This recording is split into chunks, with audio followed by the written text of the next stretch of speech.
বেশি বেশি কোরআন তেলাওয়াত করবেন। কোরআনের কিছু অংশ মুখস্থ করার চেষ্টা করেন।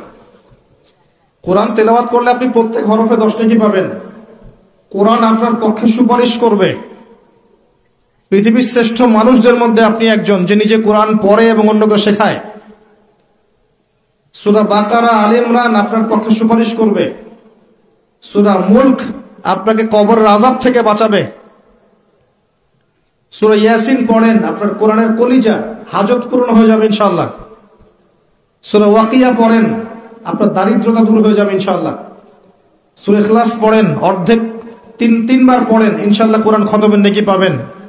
সূরা ফালাক, নাস পড়েন, আপনাকে আল্লাহ পাক দৃশ্য অদৃশ্যের সমস্ত বিপদ আপদ থেকে বাঁচাবেন ইনশাআল্লাহ। সূরা কাহফ পড়েন, আল্লাহ আপনাকে মাসিহুদ দাজ্জাল থেকেও বাঁচাবেন ইনশাআল্লাহ। কোরআনকে সময় দেন, অর্থটা বোঝার চেষ্টা করেন, কিছু অংশ হিফজ করেন। যেমন সূরা বাকারার প্রথম 5টা আয়াত মুখস্থ করেন, সূরা বাকারার 255 নম্বর আয়াতটা মুখস্থ করেন, আয়াতুল কুরসি মুখস্থ করেন। সূরা বাকারার শেষের 3টা আয়াত মুখস্থ করেন, লিল্লাহি মা ফিস সামাওয়াতি থেকে ফানসুরনা আলাল কওমিল কাফিরিন পর্যন্ত মুখস্থ করেন। সূরা মুলক মুখস্থ করেন। সূরা কাহফের প্রথম 10 শেষ 10 আয়াত মুখস্থ করেন। সূরা আলে ইমরানের শেষের 10 আয়াত মুখস্থ করেন। সূরা আর রহমান মুখস্থ করেন। সূরা ইয়াসিন মুখস্থ করেন। ফালাক, নাস, ইখলাস, কাফিরুন এগুলো মুখস্থ করেন। পারবেন না? সারা জীবন কত বই পড়েছেন ভাই। ম্যাথামেটিক্সের সূত্র পড়েছেন, ফিজিক্সের, কেমিস্ট্রির, বায়োলজির কঠিন কঠিন টার্মস পড়েছেন, ইকোনমিক্স পড়ছেন, কঠিন সাবজেক্ট।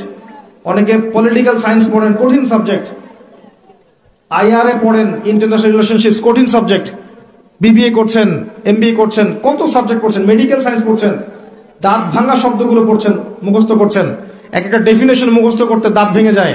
কিন্তু কোরআনের এই 100-200 আয়াত মুখস্থ করার তৌফিক হবে না। যদি না হয়, কোরআন কি আমার পক্ষে আদৌ সাক্ষী দিবে? কোরআন ছাড়া আত্মশুদ্ধি সম্ভব নয়। বেশি বেশি কোরআন তেলাওয়াত করেন, বেশি থেকে বেশি।